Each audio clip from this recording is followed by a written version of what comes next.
Hey guys, Doc from the GoldHog. Where are we today? We are up at the Loud Mine, up in Georgia. And we're here the week before the big common dig that the LDMA does at the Loud Mine. And I figured I need to come out here and just look at the setups because we're bringing some equipment up for this event. And while we were here, I figured, well, let's test some of the dirt. I know they've been digging up here. So here we are down by the pit. Here's the pit. You can maybe see my idiots up there, up on the hill over there. Now, one thing that is kind of cool I'm going to show you is this little piece of pottery. See if I can put it in my hand and show you. And we found this morning, sitting right on top of the pile. Look at that. Piece of old Native American pottery, Indian pottery right there. That is pretty cool.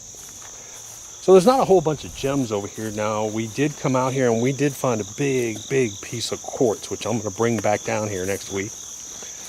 Big quartz crystal down here. Really cool looking.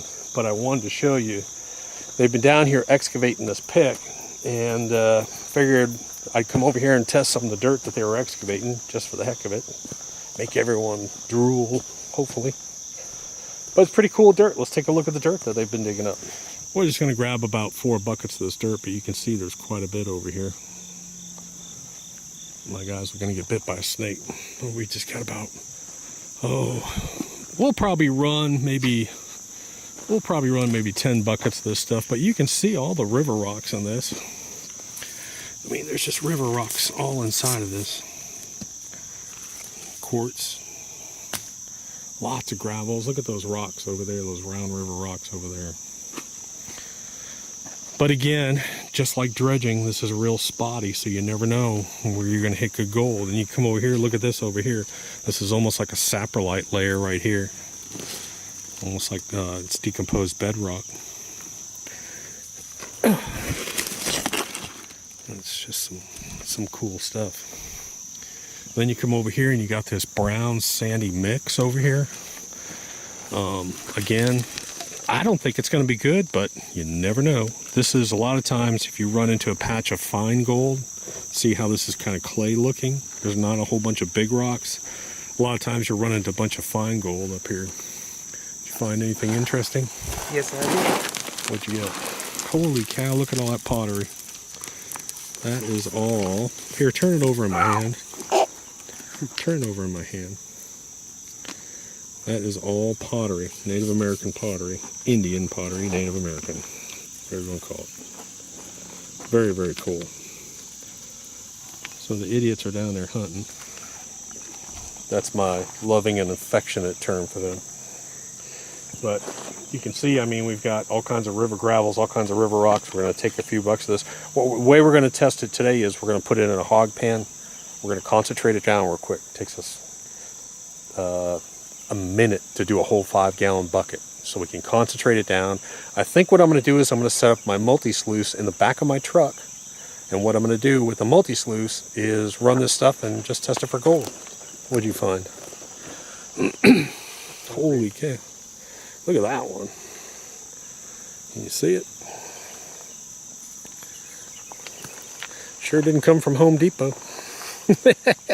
A lot of this pottery is anywhere from, we've dated it actually, a lot of it's in the 800 to 1800 year old age range. Actually, some of it's like 1200 to 2000 years old. So they didn't have cable back then, so they sat by the creek making pottery. Something to do. Hey, so I was just going to ignore this pile because it looks real muddy and silty, but the first thing I learned in gold mining and gold prospecting is you don't know a damn thing until you test it. So we're going to test this. So Trey, why don't you come over here and let's at least dig near the big rocks. So see these big river rocks in here like this. That's a beautiful river rock. Beautiful river rock right here. So let's at least, you know, we're in the area, so let's go ahead and dig some here. Now this is really cool. Look at that. Look at that piece of quartz right there. The big old black streak running through it. I'm going to keep that rock. That's a cool rock. There's one thing I love, it's my rocks. Hey guys, so we thought we'd do something different today. Today, I've got a big tub down here, and I'm going to let the water run off of this system. And I've got a 2000 GPH pump. And the reason why I got a 2000 GPH pump and why I can use it is I'm going to put the tub down here and I'm going to run my hose all the way up. And that's a lot of lift for a bilge pump. So it'll actually bring this almost 50% reduction. So I should be at about 1100 GPH. A lot of you know what the Multi Sluice is, but I'm going to tell you what the Multi Sluice is real quick. As far as I'm concerned, it's the world's best super concentrator and concentrate cleaner. It's not. The reason why I say that is because it's so versatile. It has two different mats. It has an aggressive mat and it has a stripping mat. And it has multiple GPH settings. And let me show you how the GPH setting works. Plus you get all your pitch angles. So you can change this thing and you can, for all kinds of different modes. The number one mode is basically you can just take your concentrates with almost no screening, about 1/4 inch, run them through here, take a 5-gallon bucket down to 1 cup in about 15 minutes. And this is what they do with Kevin Hoagland's up here at the Loud Mine. They use these units for that same thing. You just run it through. And it's just a real good super concentrator. Then you can put in mat number 2, which is the washer mat. And then you can strip that down to almost pure gold. And I'll probably, in this video, I'll probably throw up some pictures, but if you haven't seen them, we take it down to almost just a tablespoon or 2 tablespoons of almost pure gold. But here's the GPH reduction system in this thing. So this is a normal 1 1/8 inch bilge pump hose, okay? The number one setting is with an 1100 GPH pump, okay? Then what you do if you're gonna put in your, this is the aggressive mat. If I was gonna put in my washer mat, stripping mat, I would take my reducer plug. This is the reducer plug. I put in the reducer plug. After I put in the reducer plug, then I actually put the hose on it, the hose slides over it, and now I'm reduced down to about 800 GPH. Okay, so here's the next setting. The next setting, if I'm gonna go for ultra fine gold, like 100 to 400 mesh gold, then what I'm gonna do is I'm gonna take this little plug that comes with it now, you put the little plug in and that reduces it down to about 500 GPH. You put your washer mat in and run it at 500 GPH, classifying down as fine as you want. And that is just an amazing mode. And I've got a video of cleaning super fine gold out of black sands up on our YouTube channel. Watch that video and I show how we run this.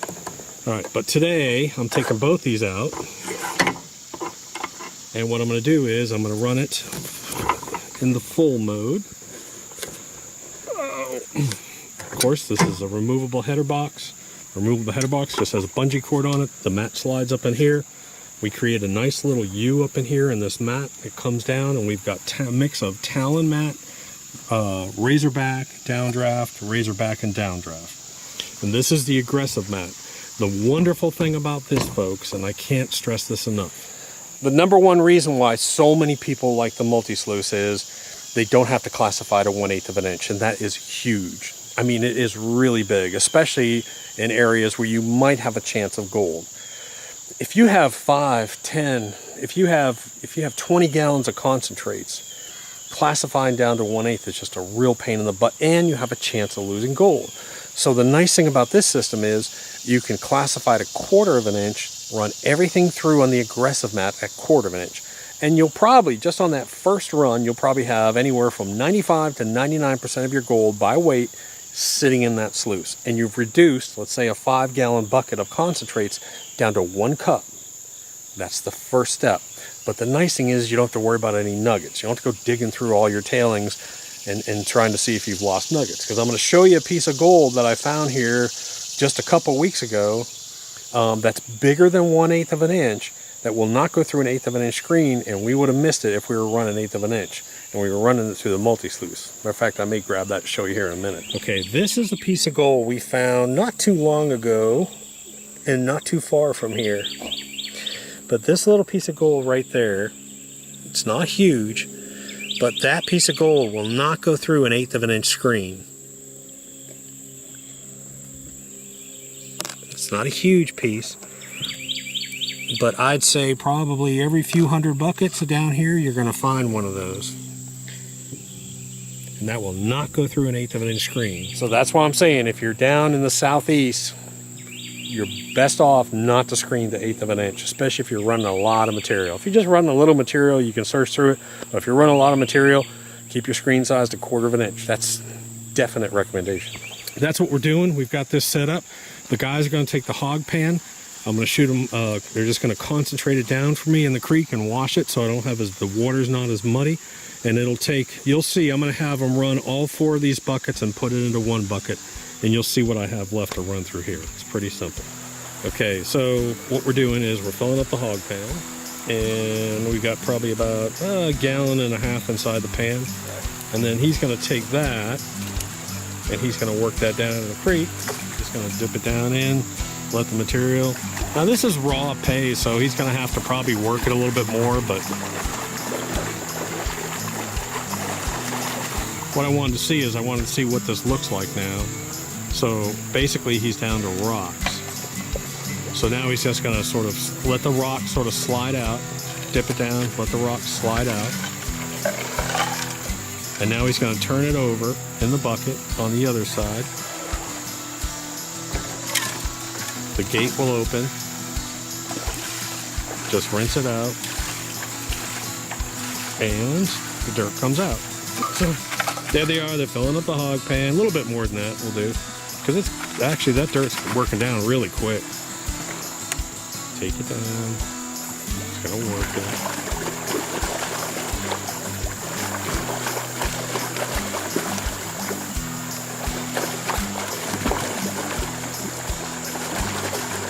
All right, now just sort of let it drain and face it this way because I want them to see what the rocks look like. So you can see in there, my rocks are all clean. There's no clay left on them. Now just gently, just let your pan go into the water and just take the rocks out. And that's it. And then he just flips it over, puts it in there, rinses it out.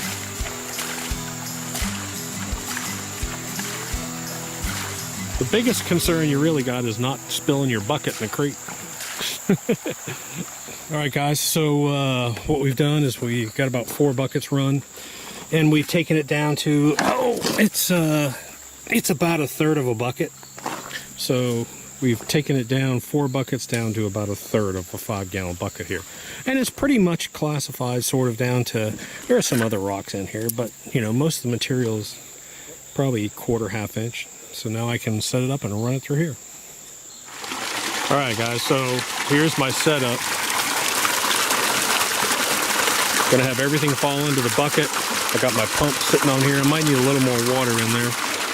But you can see now I've got a long hose on this 2000 GPH pump, and it's running just about perfect.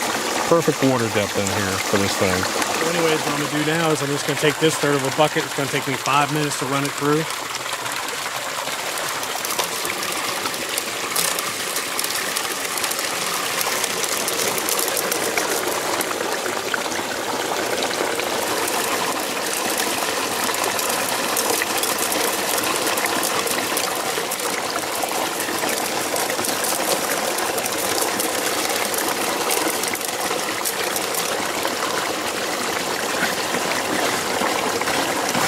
So I'm almost, as I'm running this thing, I'm almost able to run this as sort of like a mini high banker. Again, we're just recirculating. Everything's coming in here, dropping down into a tub here. All my rocks and everything's coming down here. I can test pan that for losses if I want. The water is overflowing, coming back in and pumping up to the pump, coming all the way back up this hose and all the way back up to the unit. Proportional force. You don't know what that is. The nice thing about this is Brandon's down here by the creek working the hog pan now. That's all we've done is we've just simply worked the hog pan.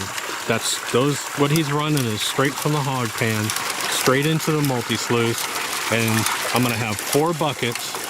It took us not even 10 minutes to reduce that down to 1/3 of a bucket. This will take about 5 minutes.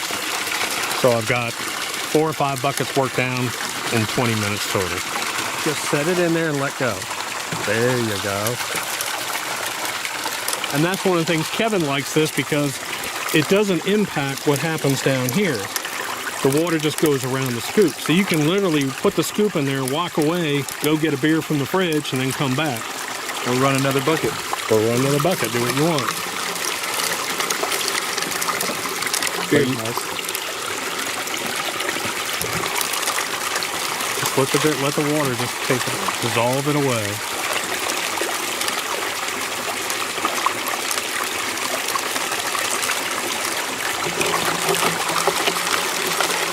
There you go, just like that. Basically what you do is you let that scoop fluidize instead of sitting here and shaking it. Just put the scoop in there and let it fluidize. It'll sort of take its own thing, and then once it starts to get low, then you can just give it a little shake and the rest of it will go in. There you go. That's how fast we feed it.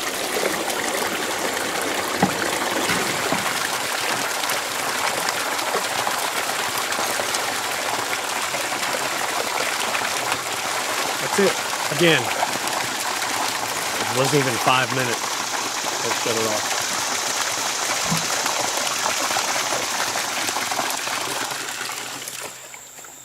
All right, so you can see, one thing you can tell is we did not classify. But everything looks really good. I mean, I'm seeing fine black sand in between. Now this is, that's downdraft. So I got fine black sand there.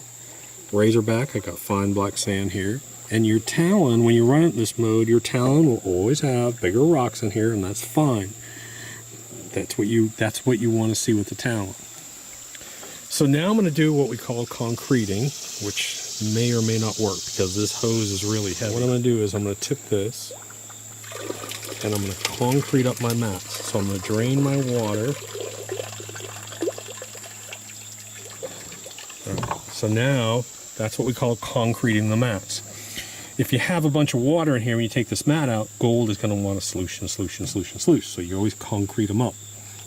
But it also gives us a chance to see that this vortex has broken down, and now the black sand falls out from behind that vortex. Same thing up here. Same thing up here. So now all you have to do is just, oops, let's see if it flies out. All you have to do is just unhook the bungee here. Then you take this header box off. Take the header box off. Put the header box down in your water like that. And here's what the mat looks like. Now what we do, I don't even use my bolt anymore up here. But we want to see, what we want to see is we want to see a nice curvature to this mat. A lot of people push their mat flat up against the box over here, and you do not want that. You want a nice curvature here. You want a nice curvature so it speeds up that water. Remember, you want fast water coming out of there. You want this to be a very, very turbulent zone. Then we're going to come down, of course, now this is the aggressive mat. This is not the stripping mat. So this is the aggressive mat that you would run concentrates through normally. So I've got talon, razorback, downdraft, razorback, downdraft. Lots of fine black sands that are in here. So now all I have, again, we've taken 4 buckets, used the hog pan. Really, it just takes about 5 minutes to take that down to about 1/3 of a bucket. Take that 1/3 of a bucket, go in here, another 5 minutes. I'm down to less than 1 cup probably about 1 cup. All done. There's my test. Hey guys, so I guess I should show cleaning the mat. All you do is basically you just take the mat, put it in water, and you're just going to you're going to roll the mat up real tight. What it does, it takes those grooves and opens those grooves up, and then you just rinse it. That's what I'm doing. You roll it one way, then you roll it the other, and you're done. Real simple. So all I'm going to do, I've already done it one way. I'm just going to roll it up real tight. Roll it up real tight. Rinse, rinse, rinse. Turn it over. Rinse, rinse. The razorback is bare to clean, but everything else is pretty good there. So we're done there.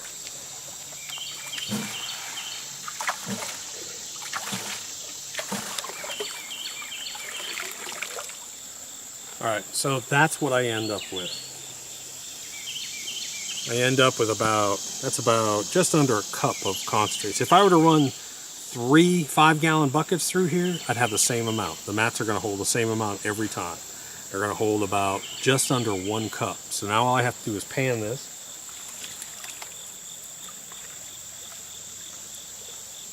Lots of black sand.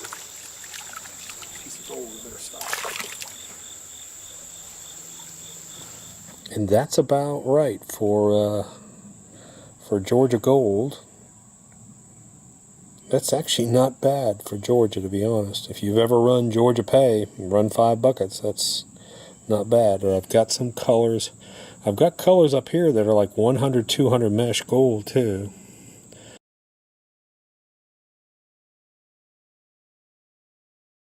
So there's a little bit of fine gold in there. The nice thing about that is all that was caught by the HogPan first. It was first caught by the HogPan, then it was caught in the Multi Sluice. Pretty cool. So, anyways, that's a real quick test. We come up, take about 4 buckets of material, concentrate on down, run it through the Multi Sluice, see probably about 20 colors. That's about what we end up seeing here in Georgia, especially at this property over here. We do find, last year when they were out here running, we did find some nice nuggets and pickers out here, for Georgia at least, that is. But, and they're larger than 1/8 of an inch. I'm going to warn you, you do not want to classify down to 1/8 of an inch here. Because when the gold in Georgia, when the gold breaks out of the bed load, it doesn't travel far. You don't have a bunch of fine gold. You have a lot of coarse gold, and you actually have sometimes some bigger gold. A lot of people look at that and they say, oh, when I pan, I have 20 colors of pan. Not here in Georgia, you won't. You're going to have spotty gold. You're going to test over here, nothing. Test over here, nothing. Over here, bam, nice little pocket. It's the same thing with dredging. The gold in the pay over here in Georgia is very spotty. So you got to run a lot of dirt, and you take dirt from different areas and test it and see, hey, this dirt over here has more gold. So